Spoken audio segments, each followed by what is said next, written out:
Israel and the Jews. How are they connected? First, let's get something straight. Judea, Canaan, Holy Land, Zion, Israel, all are names for the same tiny piece of land. It's a country so small its name doesn't fit inside it. A bazillion years ago, Abraham, a nomadic visionary with a thin resume, has a hot idea for the first Israeli startup, a belief in one God. Needless to say, his stock tanks. Abraham persists, and when he's not persisting, he's begetting. His offspring moved to Egypt because there are jobs, food, and beautiful beaches there, sort of an early Miami. But there's a snag. The jobs don't pay, and the hours are murder. The Egyptians enslaved the Israelites for hundreds of years until Moses, a great leader with a questionable sense of direction, unenslaves them and returns them to Canaan. En route to Canaan, the Israelites constantly bellyache. Tired of their whining, Moses climbs Mount Sinai. He becomes the first human to download data from the cloud to a tablet and returns with the 10 Commandments, a moral code to share with the world. Wow, thanks. The 11th commandment, thou shalt not bitch, does not make the cut. Once in Canaan, the Philistines, a people of Greek heritage, not to be confused with today's Palestinians, are the Israelites' fiercest enemies. One day, a huge son of a bitch named Goliath challenges the Israelites to a winner-takes-all match. The smart money is on Goliath, but he is whooped by a diminutive shepherd sharpshooter called David. #Israelites for the win.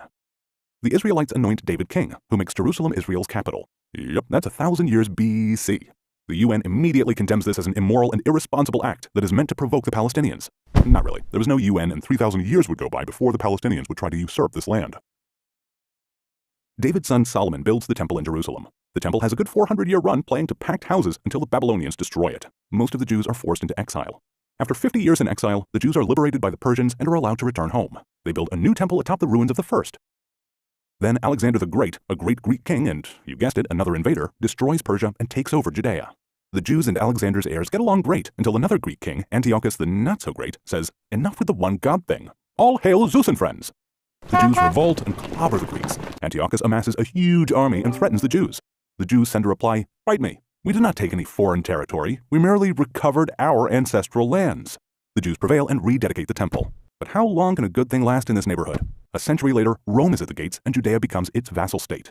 A Jewish baby named Jesus is born in Bethlehem. Jesus has new ideas, but he's accused of sedition. The Roman prefect sentences him to death. The new Jewish sect grows and becomes Christianity, which gives the world the gifts of bacon, eternal salvation, and a whole new set of books. The Jews tire of the Roman rule and finally say, "Enough already." They revolt against Rome. The Romans demolish the Jewish rebels, and for good measure, and for absolutely no good reason, also pillage and demolish the Second Temple. 60 years later, the Jews ask for a rematch and beat the crap out of the Romans. The Romans send in the big guns, who ironically have no guns, and beat the crap out of the Jews again. The Romans take 2 out of 3. #not winning. This time, the Roman emperor decides to be a real pain in the butt. He scatters many of the Jews throughout the Roman Empire, and in the first of very many deliberate falsifications of history, he changes the area's name to, wait for it, Syria Palestina, after the Greek Philistines who became extinct 800 years earlier. So Palestine was not a people. It's a made-up name the Roman emperor maliciously attached to Judea, Israel, the land of the Jews. We'll get back to that later. Answer this. The Jews are occupying Palestine. True or false? Or bullshit. It's bullshit. The Jews are the aboriginal people of Judea. Like Greeks in Greece, Native Americans in America, Chinese in China, Jews can't occupy Judea. The quiz is over, and so is Rome. Karma sucks. With much of the Jewish population scattered, Muhammad, a charismatic leader, appears in what is now Saudi Arabia and unites diverse nomadic Arab tribes under the banner of Islam. After Muhammad's death, his followers conquer the land of Israel and build the Al-Aqsa Mosque atop the ruins of the first and second Jewish temples, Judaism's holiest site. Next up, the Dark Ages. Not a good time to be Jewish. The Middle Ages. Still very dark. Jews take the rap for the Romans' killing of Jesus and are subjected to random killing sprees, mob riots, expulsions, and monstrous persecution.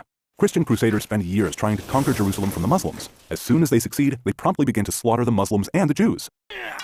Next, this total Kurd Saladin takes Jerusalem from the Crusaders. Oh wait, write this down. Saladin is not an Arab. He's a Kurd, born in today's eastern Turkey. Palestine is still just a misnamed geographical area. If some peddler of an alternate reality tells you that there was an independent Palestinian state or kingdom or whatever, you can politely ask him, what borders did it have? Who ruled it? From when to when did it exist? The squirming to try to explain it will be illuminating. Food for thought. If Palestine were some ancient Arab country, they probably would have had a different name for it.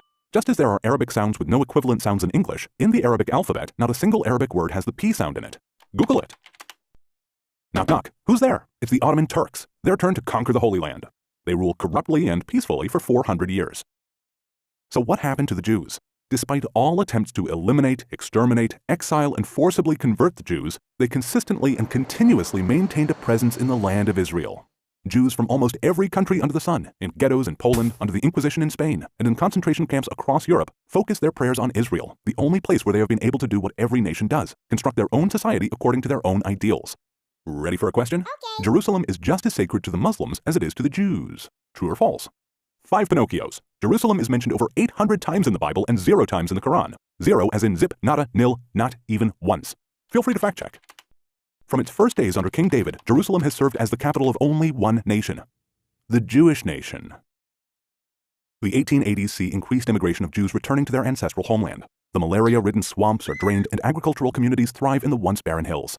The 19th century, revolutions and reforms are in the air. Nations crave freedom. The Jews around the world feel it's time. A journalist named Herzl founds a Zionist movement for the return of Jews to their homeland. As more Jews come to the Holy Land, the resulting economic boom attracts Arabs from as far away as Algeria and Syria. A quick quiz. The Jews are not a nation. True or false? The Jews are the only nation on earth that inhabits the same land, bears the same name, speaks the same language, and worships the same God that it did 3,000 years ago. You can argue with a taxi driver in Tel Aviv about which route to take using the same language that Moses used to lead the Israelites out of Egypt. World War I is over. The winners hold a conference in San Remo, Italy, called, for the lack of a more original name, the San Remo Conference, to redraw the map of the Middle East.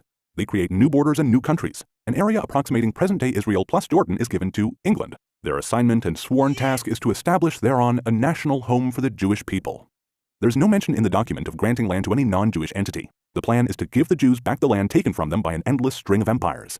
The plan is ratified unanimously by the League of Nations, today's United Nations.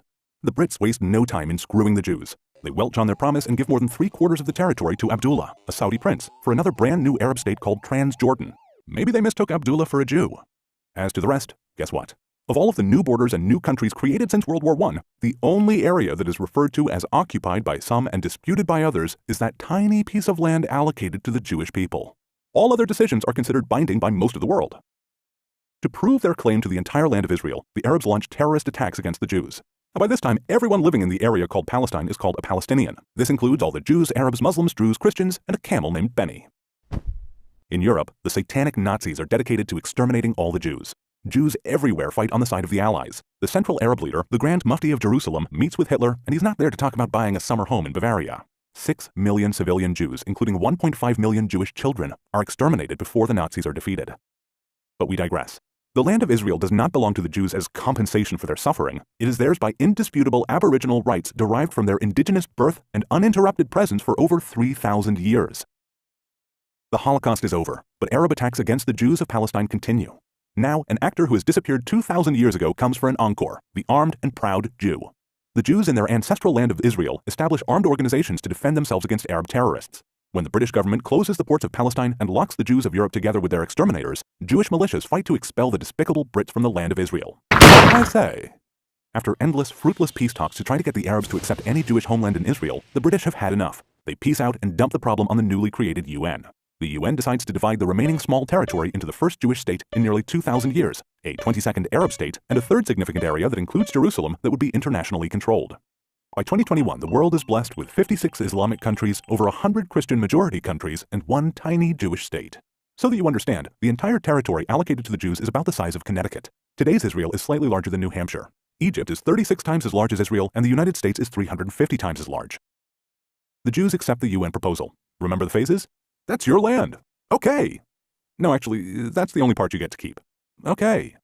No, as a matter of fact, this is the only part you get. Oy vey. The Arabs reject even this plan, vowing to push the Jews into the sea. Having a massive numerical advantage, 5 Arab states, each with a standing army and a total population of over 30 million people, attack the newborn state of 600,000 Jews. It's David versus 5 Goliaths. 1,000,000 to 1 shot comes in. David wins again.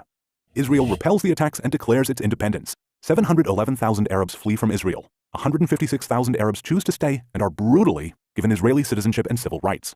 850,000 Jews are driven out of the surrounding Arab countries. Jordan annexes the West Bank, including the holy sites in Jerusalem. They sack, loot, pillage, and desecrate every synagogue and Jewish cemetery in its territory. Egypt claims Gaza. Despite total Arab control of the West Bank and Gaza from 1948 to 1967, the Arab world does not establish a Palestinian state there. Do you get this? They have total control of the so-called occupied territories, and they don't create a Palestinian homeland. Time to test you. Israel is an imperialist country. True or false? Let's look at this ruthless empire. Let's look at how Jews take over the world. Oh, just a moment. The green part is Muslim countries. Look how they conquer the world. Just a moment, let's get closer. If you squint a little, you can see those colonizers. Let's tell the world that if they only give us a little more of their land, there will be peace. There's a sucker born every minute. But now, Israel commits the most horrific racist genocide of all times. From the 156,000 Arabs that decide to stay in Israel after the war in 1948, only 472,000 are left by 1972, and a mere 875,000 by 1990. And wow, this just in, only 2 million Arabs are left in Israel by 2021. Guess how many Jews are still in Arab lands?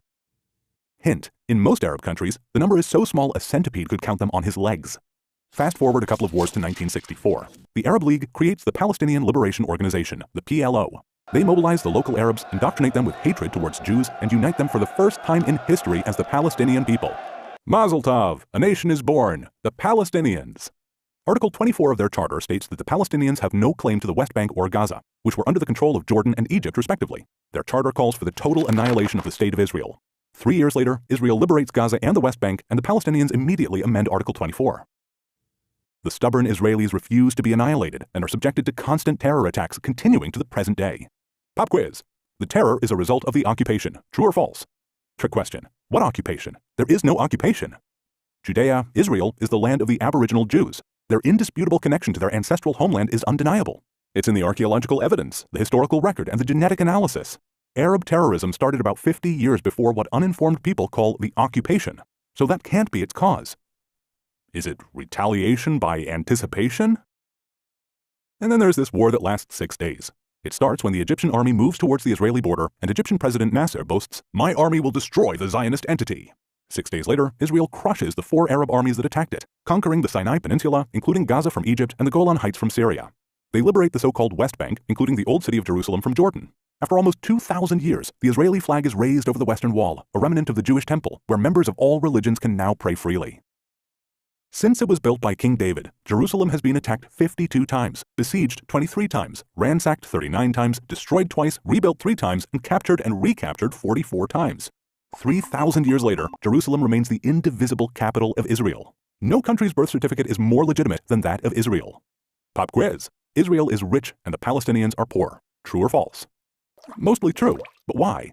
Have you ever wondered where all the money donated to the Palestinians go, or how Yasser Arafat, the PLO's first president, became the first Palestinian billionaire? No clues needed here. The Palestinian Authority, to this day, uses the foreign aid it receives to pay over $345 million a year to convicted terrorists and their families. After another failed attempt by the Arabs to destroy Israel, a peace agreement with Egypt is signed, then with Jordan, and more recently with African and Gulf states. It just goes to show, when Israel has a partner for peace, it doesn't take long for peace to materialize. Pop quiz. Israel is an apartheid state. True or false? Hogwash. Over 20% of Israelis are Palestinians with full and equal rights.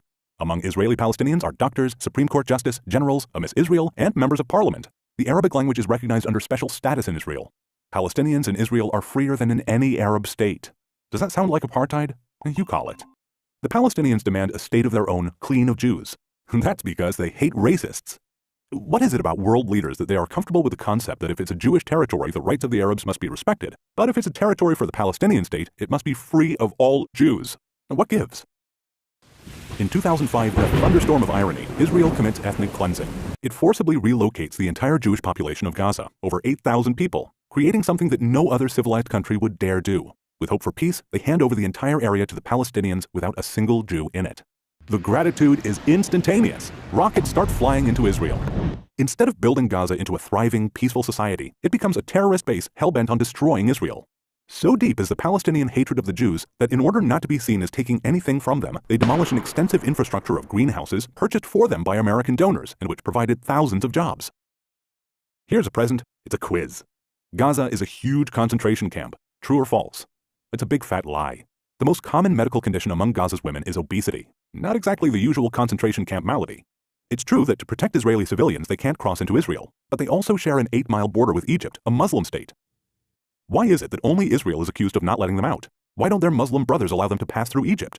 It's for the same reason that Israel doesn't. 2005 sees an increased danger to Israel's security and legitimacy. The attempts to demonize, delegitimize, and criminalize Israel by some Arab nations is joined by non-state actors such as BDS, J Street, and the New Israel Fund. These Jewish and non-Jewish anti-Semitic provocateurs spread outright lies and malicious misinformation in an attempt to destroy the modern state of Israel. This is the sweetest thing that can be said about them. After Dachau and Auschwitz, Jews have learned to overcome the likes of these. But not everyone has been drinking from this anti-Semitic Kool-Aid.